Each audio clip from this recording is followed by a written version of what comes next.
Well, hello and welcome everybody to our webinar today, this panel webinar in partnership between Point Foundation and the National Native National Native American Law Students Association. We are so thrilled to be here and have a conversation today wherein we hope to offer a platform for queer Native folks to share who they are, where they come from, and what pride means to them. And we really want to hold this space to encourage conversations with LGBTQ community members, host a dialogue where we're centering the intersectional experience that queer and indigiqueer people engage with in relationship to pride and quite generally. Before we get started, and I introduce our moderator for today, who will in turn introduce our panelists, I wanted to raise to the audience or to anybody who might be listening that Point Foundation, which is one of the partners who is presenting this panel today, is the nation's largest LGBTQ scholarship provider to support LGBTQ students as they pursue bachelor's, associates, graduate level study. And we do that primarily through three major scholarships, all of which are available and open to Native students. The three scholarships that we offer are our Flagship Scholarship, our Community College Scholarship, and our BIPOC Scholarship. Our Flagship is our oldest scholarship. It's been around for over 20 years. It offers up to 4 years of support for students who are pursuing bachelor's degrees or graduate level study, all the way up through a PhD. Our Community College Scholarship is a little bit newer. Back in 2017, we got that one started. And I want to be quite clear, especially with this audience, that award is for anyone who's pursuing an associate. So whether you're pursuing that at a traditional community college, at a 4-year university that might offer an associate's program, or you are at a tribal college or university, if you're pursuing an associate's, that one is open to you, and we could certainly use some more applications for that. And then finally, our newest scholarship is our BIPOC scholarship, and that's available to students at any level of post-secondary education that offers $1,500 per term, and it can be won up to 4 times. So as you're going through this either recording or you're listening in live, we encourage you to consider if that's available to you to apply for these scholarships. Apply many times if you can and you will, because we would really love to support you, and not just with financial support, but by building community, but by offering you scholar advocacy, and by offering leadership programming throughout your tenure as a scholar. So once again, I want to thank our Point Flagship Scholar, Eldred, for bringing this community together. And I'm going to go ahead and pass it on over to Eldred.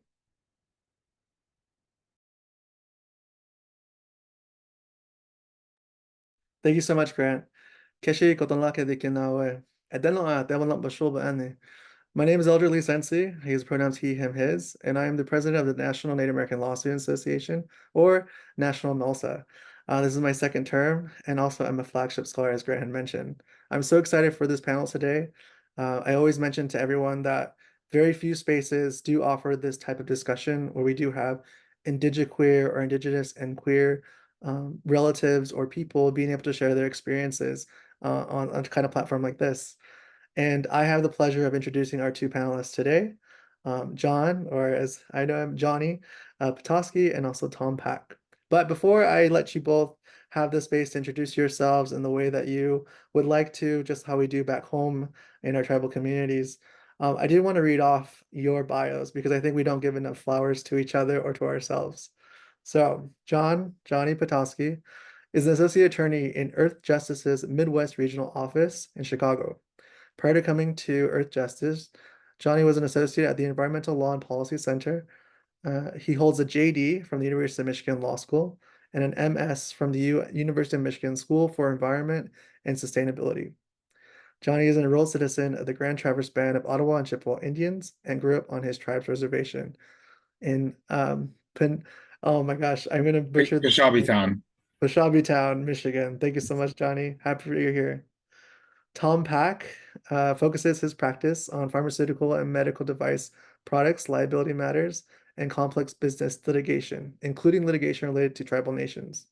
Tom also maintains an active pro bono practice in civil rights and immigration law fields, with an emphasis on representing asylum seekers fleeing persecution on account of their LGBTQ+ sexual orientations and or gender identities. Tom is a citizen of the Cherokee Nation and serves on the board of directors of the National Native American Bar Association and as chair of its Standing Policy Committee. Well, thank you both for being here, and I'll pass to Johnny first to introduce yourself and how you do back home or where when you're with relatives, and then we'll go to Tom. Sure. Ani, Jabadis Pidasage Indigenicas, Mashiga and Dodem, Kitcherikwedong and Donjaba, Jigagun Minwa and Donjaba. My name is John Petoskey. I'm a member of the Turtle Clan. I am from Kitchewikwedong, which is now known as Pashabitan, Michigan. I'm currently visiting home right now, so I'm taking this live from our reservation. And I'm a member of the Grand Traverse Band of Ottawa and Chippewa Indians, and I'm currently an associate attorney at Earth Justice in Chicago. So I'm happy to be here. Thank you. Happy you're here, Johnny. Tom? Dio Nagata, Tom Pack Dagwado. Greetings, everyone. I'm Tom Pack. I'm a citizen of the Cherokee Nation. I'm originally from Oklahoma, but I've bounced around a bit since then, and I'm now in San Francisco practicing law. I'm a litigation partner at Greenberg Traurig, which is a large law firm. I'm really glad to be here and to talk about, I think a very small slice, a set of identities that a very small slice of people share, and I'm glad to be in this helpful and supportive community to do that. Thank you so much. As many of you might know, National NALSA, we encompass a whole community of native and non-native law students and those who are not necessarily law students but are interested in the work we do, who are interested in the study of federal Indian law, Native American law, and so forth. And this type of identity, being both indigenous and queer, definitely leans into, some experiences that are unique to our intersectional identities. So that's where we're going to start off first. So we'll start with you, Tom, and then we'll move to Johnny. Can you share a bit about what indigiqueer identity means to you, meaning indigenous and queer? I mean, it's sort of bringing my whole identity with me wherever I go. But I think as, all of us who have different sort of minority identities know, you kind of have to show up in different places depending on where you are and code switch a fair bit. So I love being able to be in a space where I can be all of me.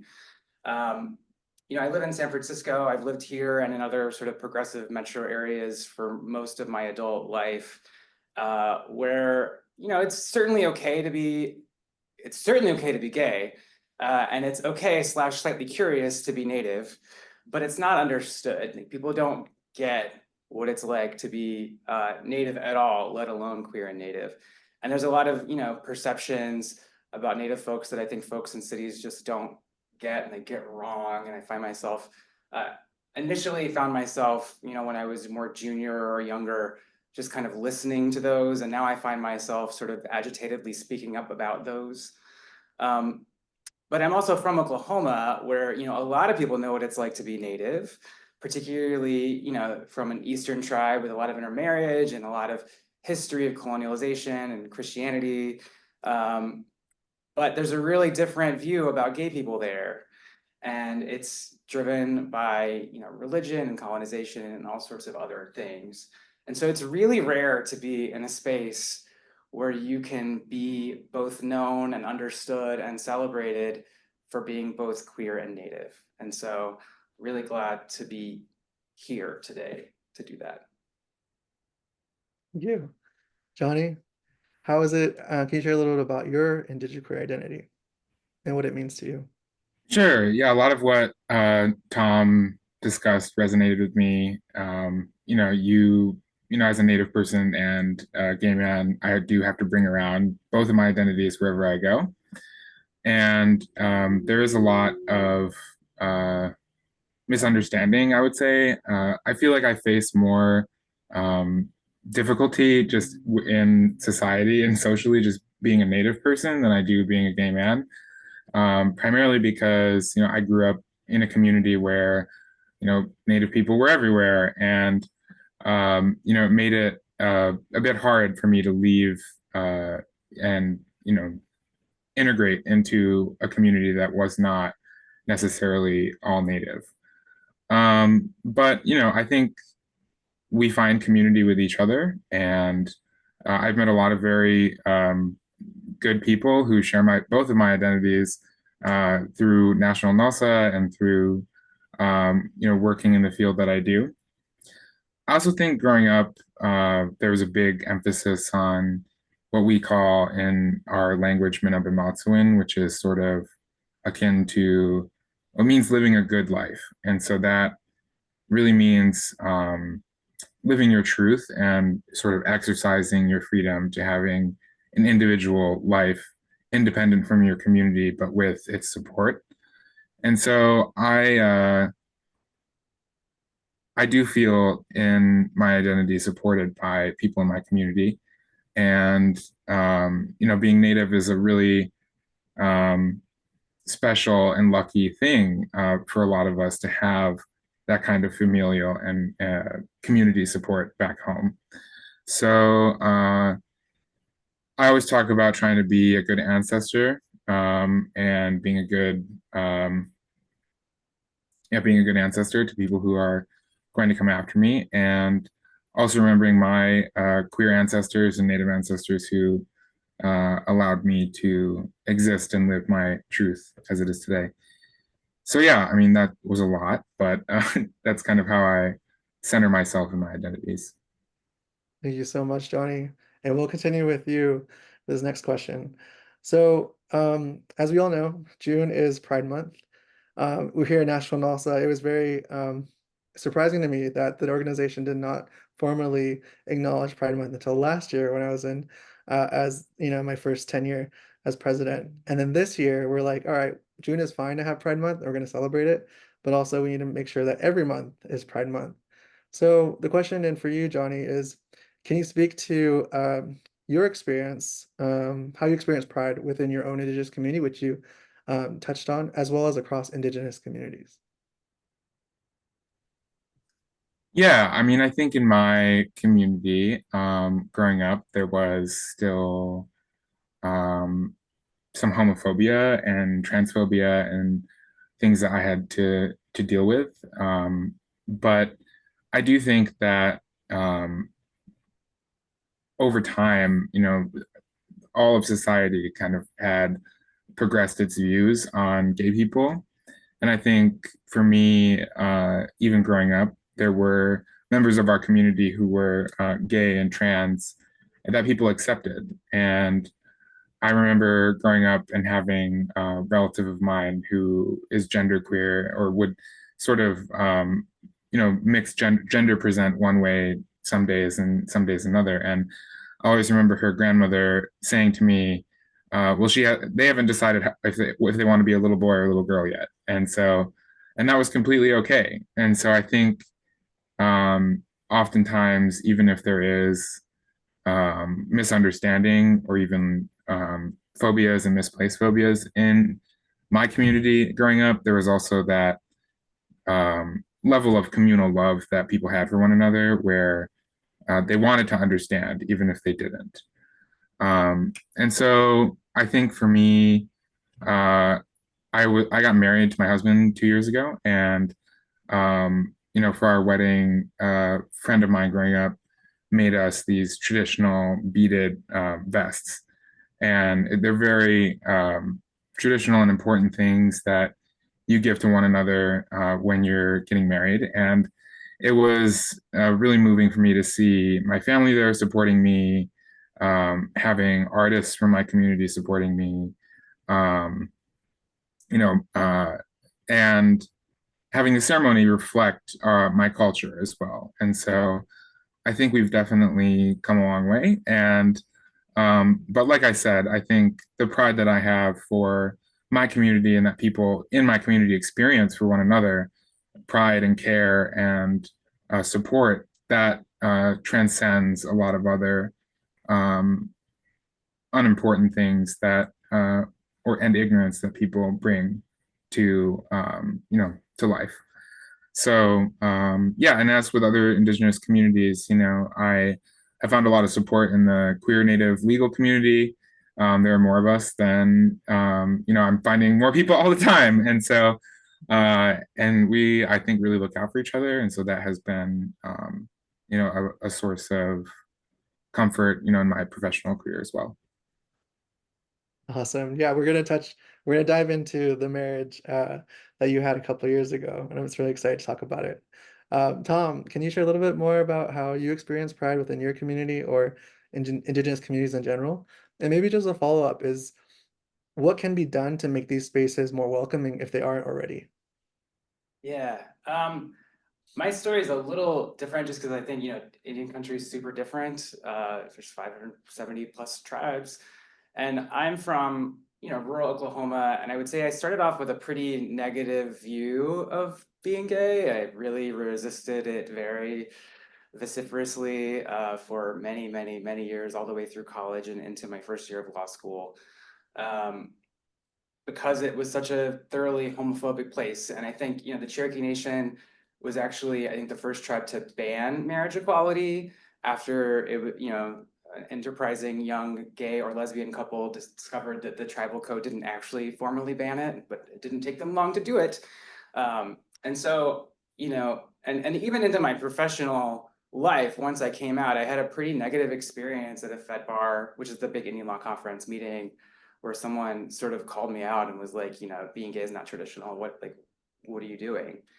But that all really changed pretty quickly. I got involved in the National Native American Bar Association's Young Lawyers Committee, which was entirely queer driven. And at one point it was 70% queer membership. And it's really, really cool to be, for the first time, to feel like, oh my gosh, I'm on a Zoom or whatever with all these people who I subsequently got to meet in person, who just get it. A couple were from my community. It was really, really special. And then the Cherokee Nation, I'm really proud that they've come an incredibly long way, despite being in an increasingly terrible political environment in Oklahoma. The Cherokee Nation legalized marriage equality. This year, there was a very large and public, both from a social media perspective and in the community pride celebration that our principal chief led. And then one of our Supreme Court justices is openly lesbian. And so the Cherokee Nation has made enormous strides forward. And it's made me feel more comfortable being back home, even though Oklahoma is regressing at a really rapid pace in a lot of ways. I have found a community as a queer lawyer, and in an urban setting, right? So the National Native American Bar Association is where I spend most of my professional energy, and where I meet most queer Native folks. There are a couple, I'm involved in a couple other bar associations as well. And then there's this not large by national standards, but reasonably large urban Native community here in San Francisco. There's the Bay Area American Indian Two-Spirit Society, which runs a powwow, which I've been to a couple of times, and that's always super, super fun and inspiring, particularly because of the reversal of what you tend to see are traditional gender roles at powwows. So yeah, there's a lot of ways to plug into the communities, even though there are still a lot of challenges in places like Oklahoma. Thanks for sharing, Tom. And we'll dive into that as well with Cherokee Nation and the Marriage Equality Act. Johnny, before we move on to the law portion of our discussion, did you have any insight on what can be done to make spaces more welcoming for Indigiqueer relatives in our communities when we're talking about pride, when we're talking about being back home, and maybe touch on that argument that it's not traditional? Yeah, I mean, I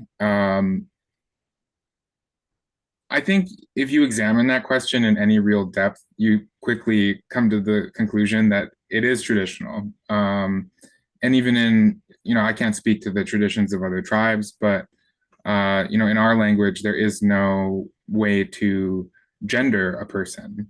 There's only the third gender. And so when you refer to somebody, you cannot really refer to them by a pronoun. You can't say differentiate between he and she. You can certainly talk about women or feminine energy with the word que. You can talk about a masculine in the word inini.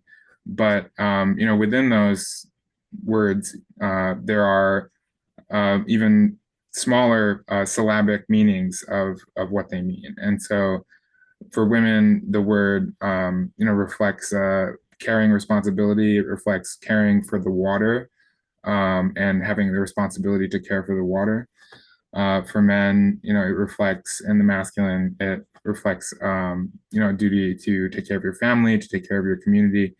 And so I think there are ways in our language to even mix those terms, to talk about women who take care of their community or feminine people who take care of their community.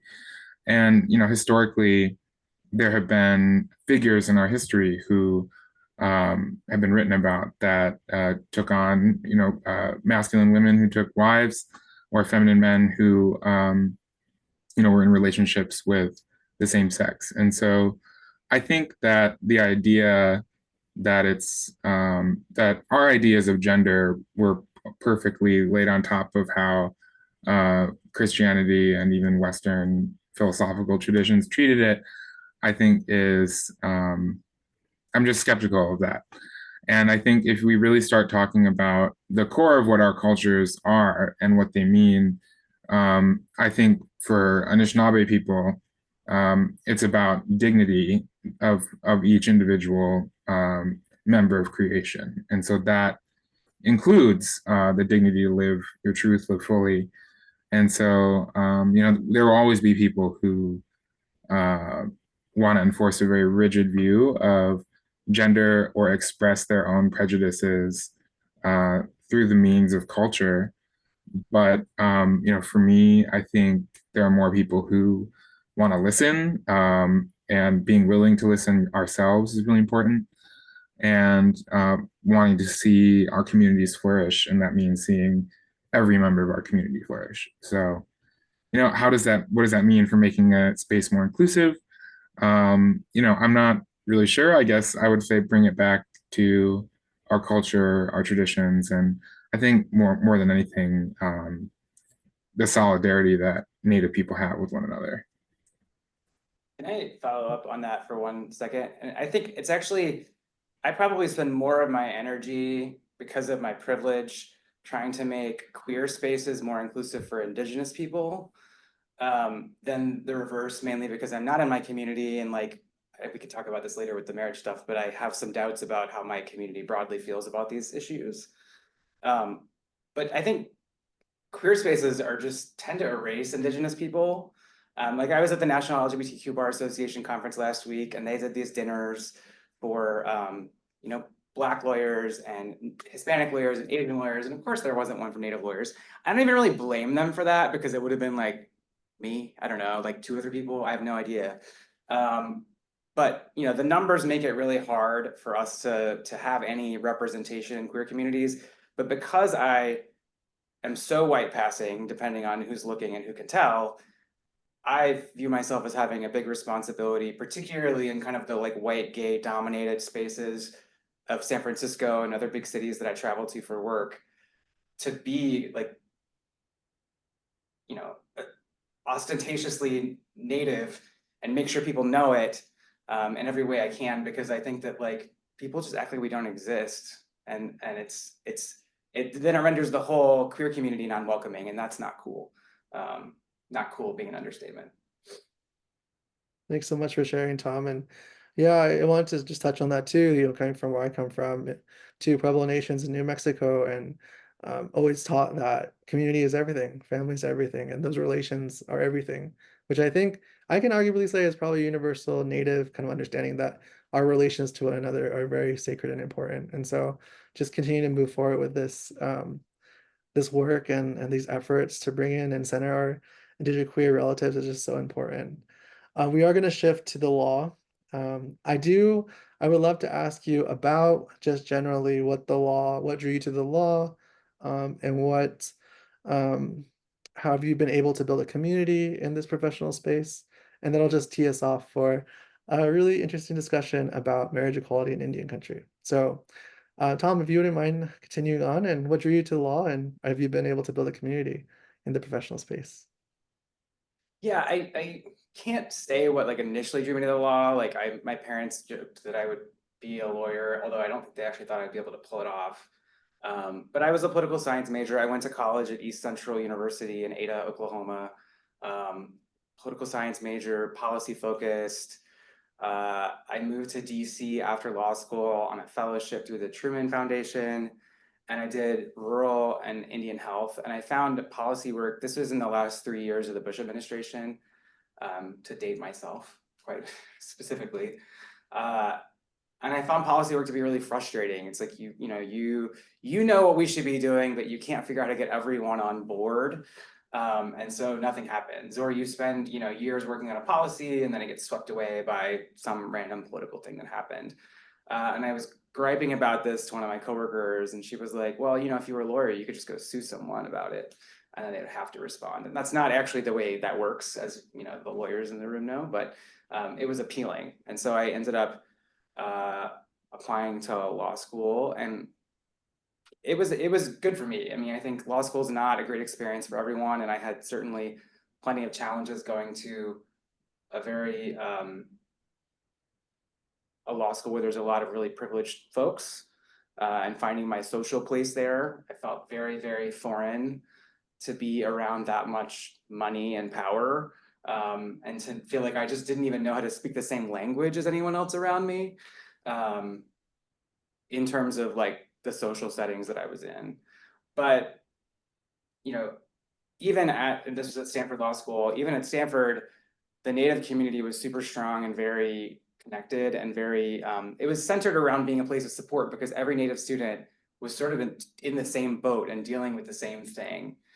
And so after I graduated from law school, I sort of did the same thing. I just tried to look for a core group of like other Native lawyers that I could just, that you can just text and be like, hey, here's like, I got this thing on back home and it's making it hard for me to bill hours, and people who just listen. And so that community, both on the queer side and the Native side, and definitely a few folks who fit both categories, has really propelled me for the last 12 years of my practice. And I've been in private practice the whole time. I've been at 3 different law firms. I'm a partner now. And so it's been really the core thing that's kept me sane among all of the absurdities of legal practice. Thanks, Tom. Johnny, what drew you to the law, and have you been able to build a community in these professional spaces? Yeah, so I think, for me, I come from a family of lawyers, and my father has been the general counsel at Grant Travers Brand since 1986, I think. And so it's been quite a long time. And so I grew up in a home that constantly had a revolving door of various lawyers working on treaty fishing litigation, other in-house counsel at tribes in Michigan, and also folks working on Indian Gaming Regulatory Act litigation as well.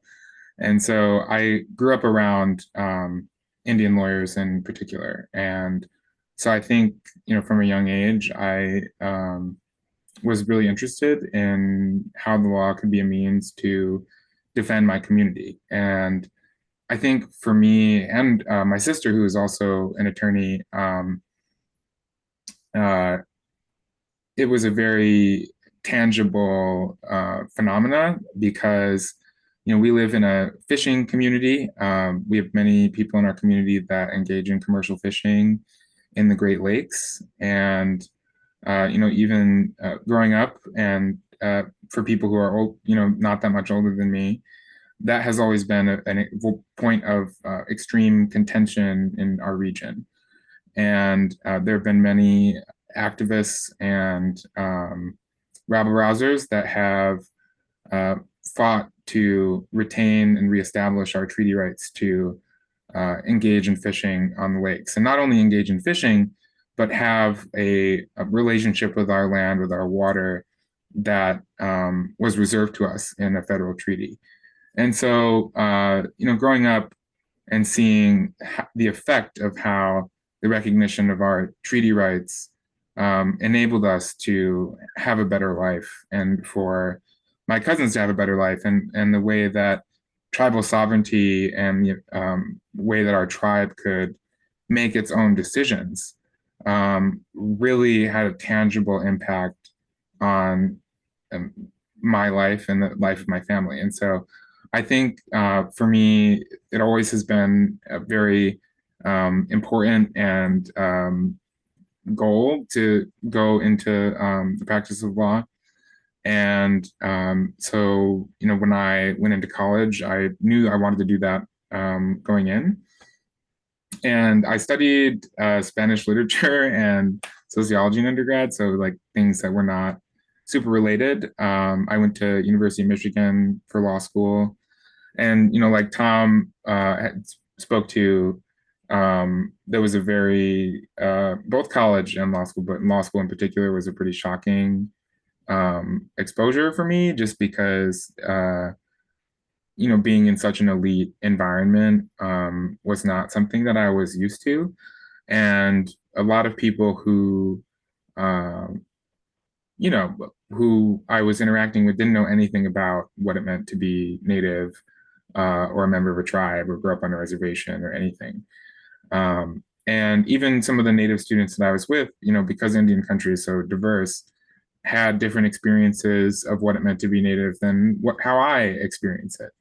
And so it was all sort of a very jarring experience. I think, as anyone would, there have been times where it was uncomfortable to be in that space and to stick up for myself and stick up for other Native people when there were ignorant things said about us.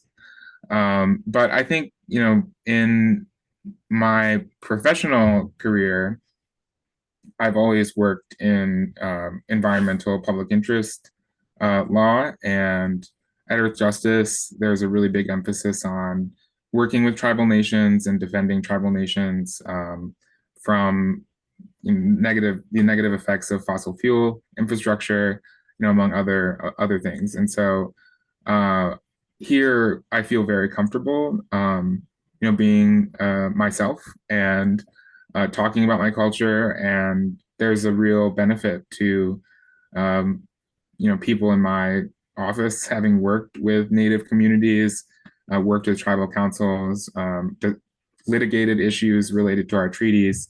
I felt that it's been a learning experience for them, and I think it makes me feel more comfortable knowing that they know where I come from. But I think that's not the case for everybody, and probably not the case for most people. And even in spaces in Indian law, sometimes it can feel isolating, you know, because again, not everybody shares your experience, and people practicing Indian law aren't necessarily, you know, Native themselves. And but anyway, I think for me, community has been really important. It's been important to learn how to speak for myself and not sort of hide who I am or modify the way I speak and, you know, the way I grew up speaking, or sort of resisms that I have, I still bring to my professional career, and I don't feel bad about it. So, but yeah. Thank you so much, Johnny. And to lean into, you know, the intersectional identities of being both Indigenous and queer, you know, we've seen a number of attacks on the Two-Spirit LGBTQ plus community in recent years and in months. And the next question is, how have each of you navigated these challenges? You know, it almost like a double whammy, right? Because it's to both of our identities, or the complexities of all of our identities.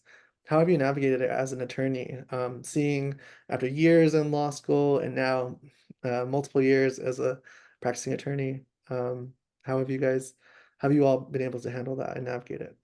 And Johnny, if you want to start, or Tom, feel free. But I'll actually, let's stay with Johnny, and I'll go back to Tom. Sure.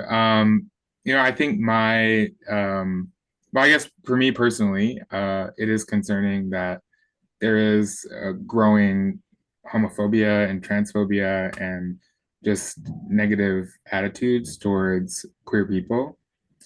I think at the same time, it has, at least for the people in my life, made them more vigilant toward protecting the rights that we have achieved in the past, and certainly over the course of my lifetime.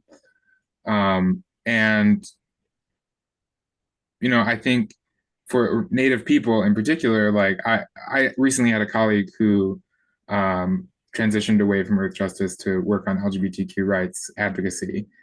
And when he was leaving, I made sure to tell him that, like, when we do the work of preventing an oil pipeline from being built in a sacred space, that is in support of Native people too. And when, of queer people too, queer Native people. And when queer Native people don't have access to their homes, when sacred spaces are being destroyed, those are also attacks on the ability of Native queer people to live in their full identity. And so I think there's the scope of struggle that a lot of Native people are facing, both from like an environmental perspective and the build out of fossil fuels, or just the degradation of their homelands, and then also feeling attacked at individual level from states that want to deny them the ability to read books about themselves or get married. I think it is an isolating time to be a Native person, and being a Native queer person in particular.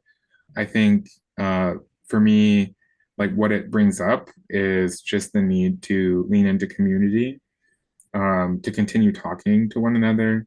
I think, I've had conversations with people who disagree with me, and it's not so much that I've necessarily persuaded them to change any of their ideas, but I think just walking away from a conversation where, you can remind people that we're all human. That is, I've always found to be really valuable. But, I would say it is a kind of a scary time to be Native, to be queer. But I'm doing my best, certainly in my own personal life and professionally, to defend our communities from whatever comes our way. And I know that we're a strong people, and so I always think of that too. Like, we've always been fighting these fights, and we draw on the strength from those people who came before us to fight for people who come after us. So beautifully said. Tom? Yeah, so I have a couple of different thoughts, and one is, and particularly when it comes to attacks on the LGBTQ community, I have a lot of anxiety and depression, and so like I do not feel bad anymore about just going on like a news diet. I can't. The Florida Don't Say Gay bill, like all of these things just pummel you. These headlines, the push notifications on your watch, all day long. And there's no reason for it if it's harmful to you. So I have turned all that stuff off for the election season and potentially going forward, depending on how it goes. And I think that just like maintaining your own mental health around these issues is super, super important, and don't feel at all ashamed about it. You can't change all of these things. And so, being informed on the day-to-day dramatics of it is not necessarily something you need to do to be an informed citizen and voter. I also lean into community, which I think Johnny said. I was in a room and you were there, Eldred, not in the same room, but at the NABA meeting in New Mexico in April, and I was just joking around at a table with a couple of other Indigenous queer folks. And I was like, in this space, in this moment, in this space, like all is right with the world. And I am like with my people, and I feel safe and I feel known. And I hope that they feel safe and known as well. And so finding little moments like that, I think when you're in a bigger city, it can be hard to have too many of those other queer Native people, but to find whatever community does that for you is really important. And then I try to do what I can, right? So like as a lawyer, I can represent LGBTQ asylum seekers, and I can find like queer Indigenous women from Guatemala and try to get them status here and get them out of immigration detention. And so, and I worked on like the marriage equality litigation in my very first couple of years of practice. So to kind of, as lawyers, do what we can, what we're skilled to do, what we're equipped to do, all the while trying to maintain our own sanity around this absurd world that we live in, is kind of the best you can do. Thank you, Tom. And now for what I was hoping, I was so excited to talk about is marriage equality in Indian country. So let me just adjust real quick. I'm excited. But unfortunately, we're seeing right now there's a concerted effort in the US to reverse the Obergefell decision, which is the case that legalized same-sex marriage, gay marriage, queer marriage. And so for you all, I would love to start off with Johnny and talk a little bit about what that reversal of decision would have on your tribal nation, if anything. And if you can explain a little bit about how these types of decisions, if they are automatically instated in tribal governments or tribal communities right away. So Johnny, I know you want to take it on. And if you want to talk Yeah. about marriage too and how it came about, awesome. Yeah, I will.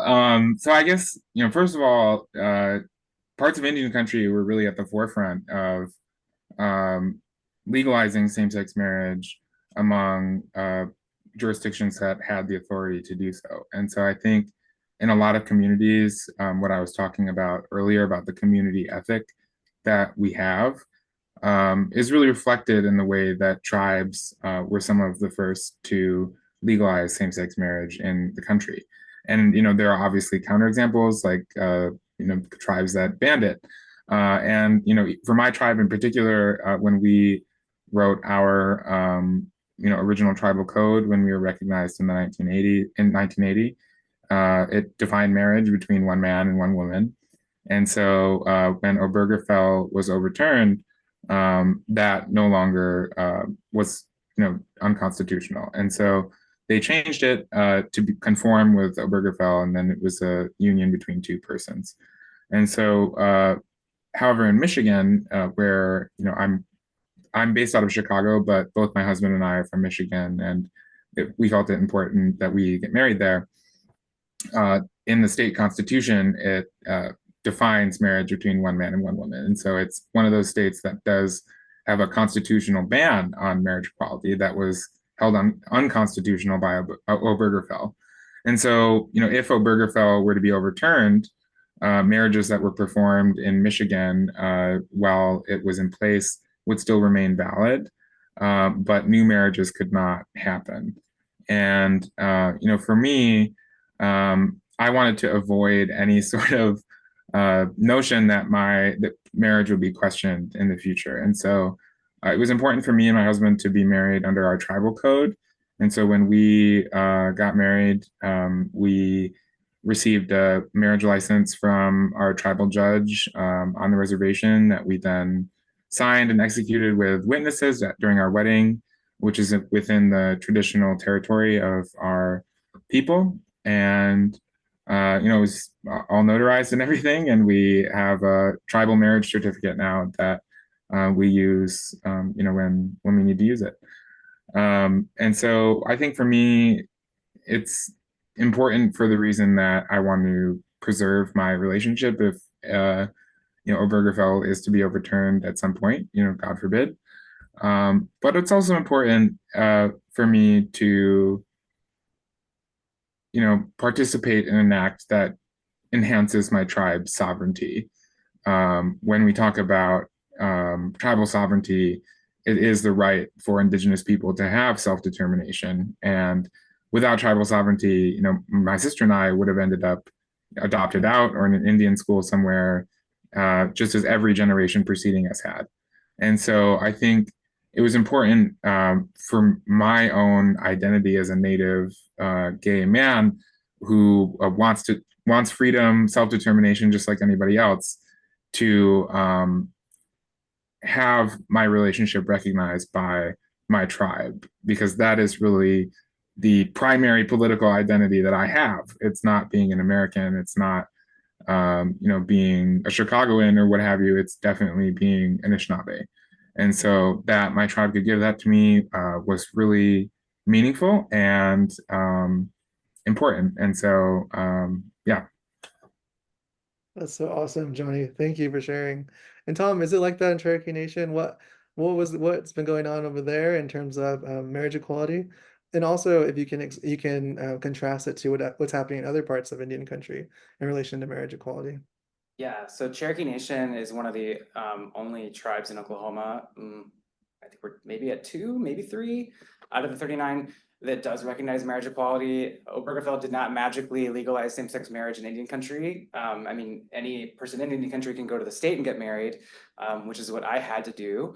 But you know, you can't necessarily go to your tribe, but you can in Cherokee Nation. And so, and that did not rest on any definition of federal law. That was entirely based on the Cherokee Nation Attorney General's interpretation of the Cherokee Constitution and its rights and guarantees, which was recognized by the Cherokee Nation Supreme Court. And so, oddly, while our code actually still says that marriage is between a man and a woman, the courts don't recognize that as constitutional under Cherokee law. And so that Obergefell being overturned would not have an effect on Cherokee law. Now, I'm worried because the Cherokee citizenry as a whole, if this were to become a thing, could pass a constitutional amendment to ban same-sex marriage. And I don't have a ton of confidence in our tribal citizenry, to be honest.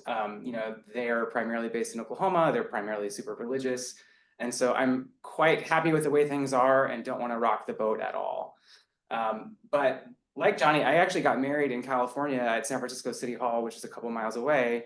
And California technically still does have a ban on same-sex marriage in its constitution. That's on the ballot to be removed this November. And I expect that it will be. And so then my marriage would not come into question. But someone in my community actually suggested that my husband and I go back to the res and get married at a Cherokee courthouse to have a backup plan in case that were to occur. And while I'm pretty confident in how November is going to go, and don't have any plans to be in Oklahoma during a non-holiday business time anytime soon, it is really nice to know that I have that option. But you know, that is, and I think Johnny and I are probably in more in the minority than in the majority, in that I imagine, I don't think most tribes, and particularly the larger tribes in the country that have large citizenship bases, tend to recognize marriage equality. And so those folks face kind of a terrible choice of having to decide between recognition in their community and recognition by the state. And I think that's one of the ways in which being both Indigenous and queer is super hard, is because sometimes you can feel like your communities are pulling the different parts of your identity apart rather than pushing you together towards wholeness. Thank you, Tom. And Tom, we'll stay with you before we go to Q&A. I know we're almost there. Do you have any words of advice on how people in the chat can support, or people in the audience can support any of the issues that we talked about today? I mean, I think generically speaking, just awareness and making space and speaking up. And if you see people erasing Native folks because there aren't any in the room, speak up. I mean, I think we just had the National Native American Bar Association just had a report on the erasure of Native women in the legal community because Native women weren't being counted by the ABA and any other groups, and we're just being rounded down to a 0 in terms of statistics. So being that voice is really important. Thank you. And Johnny, before we go to Q&A, do you have any thoughts? Yeah, I think for me, since most of the folks, I don't know if most of the folks on this call, but certainly for the Point Foundation and is focused on supporting students. And so I think for me, it was really difficult to go from where I grew up into a community that looked a lot different from where I grew up, and where people made a bunch of assumptions about me and my ability and what I had to offer as an individual. And so I developed this practice when I was in law school of just every morning looking at myself in the mirror and saying I deserve to be here. My people died for my right to be here. And I honor my ancestors, my family, my tribe by being here. And so I think it's really hard for Native people to seek higher education, primarily because it's really difficult to feel welcomed and integrated with people around you. But I want to know, or I think it's important to remind yourself like why you're there, why you deserve to be there. And, you know, I will have your back, and so do so many other people. So don't forget that as you're, you know, striving for higher things. Thank you so much to you too, and we'll open it up for Q&A. So feel free to drop it in the chat, and don't be shy. I think this is a wonderful opportunity to ask any questions you might have.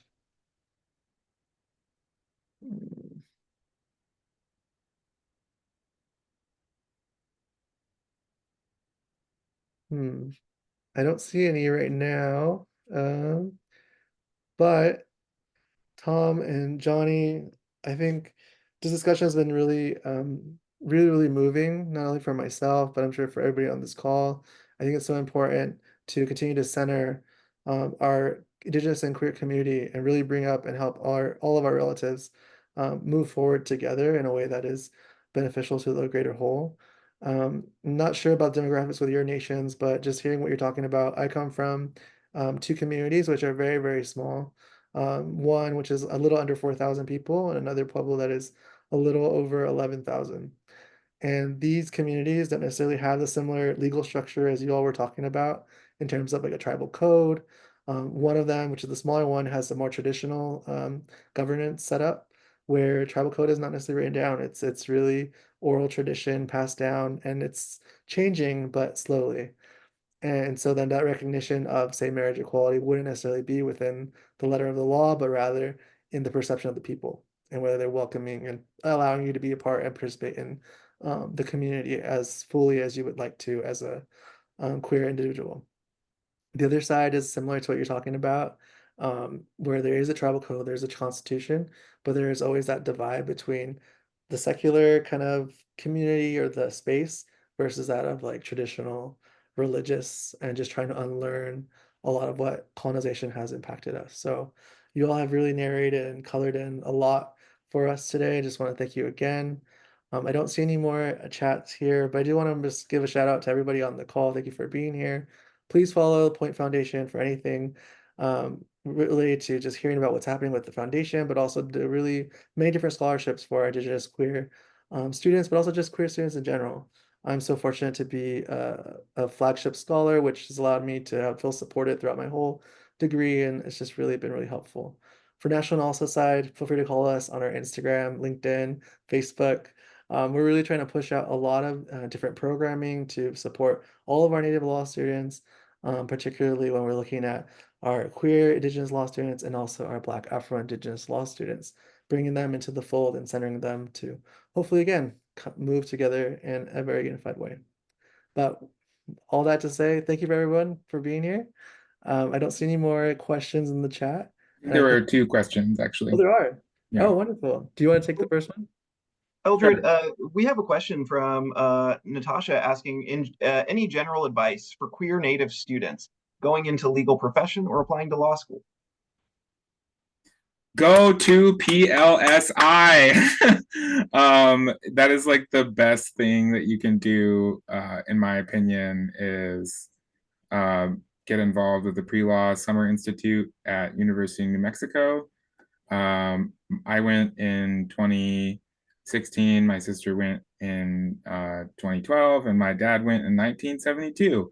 And so it's been a program that has revolutionized Indian legal education, and I would even say enhanced tribal sovereignty because of the amount of support in the network that it has. So that was a really important part of my legal education, the Pre-Law Summer Institute at University of New Mexico. But also just like, you know, getting to know sort of the institutions, if you will, like National NALSA, getting to know Eldred, getting to know people involved in that, people in National Native American Bar Association as well. There's also a program that ASU, Arizona State University, puts together that is called the Pathways to Law. And that is also a very good program where you can find a lot of support specifically tailored to Native people. I think just general advice for applying to law school is to aim high and try to get into the best school that you can. I always tell people, because I often talk to people that want to work in public interest, and so in fields that don't really pay as much, but you're doing good work, is to go to the highest ranked school that gives you the most money. And that is sound advice that I got when I was applying, and advice that I repeat to others now. But I think ultimately, like, where you can feel at home, where you can feel supported, where you can feel that you can do a good job, those things are also extremely important to consider. But yeah, sorry I'm such a cheerleader for PLSI. It's actually, it's an amazing program, and please look into it. I regret not going. I had like a logistical reason I couldn't go before law school, and I'm really still upset about it 15 years later, or however long ago was it was. My advice is like really, really specific, and it is to take an LSAT class. You know, there's lots of funding for it. Find a grant. I know Native American Law Center or the people who do PLSI have a grant for it. Figure it out. Put it on a credit card if you have to. I did. I probably paid it off like 5 years in a row. But like the LSAT and an LSAT score are like annoyingly important. I think they're terrible metrics. I think it's kind of a racist metric actually, but like you got to compete against that reality. And that is the biggest barrier that I've seen to Native students going to like the schools that really make a cultural impact on this country. And they can propel you to anywhere you want to go after that. And so take an LSAT class and take the LSAT super seriously. That was really the only difference between me going to the University of Oklahoma and going to Stanford Law School, to be honest, was that I took the LSAT very seriously. And it's something you can learn and you can win. Your first score will be depressing, and then it will go up 20 points. I would also say, just to, speaking as someone who did not do super well on the LSAT, but did get into a top 10 law school, it's not everything. Like, and I know for a lot of Native people, we struggle with test taking. We struggle with like just the institution of testing itself. And so I think it is extremely important to take the LSAT very seriously and to try to do as best as you possibly can.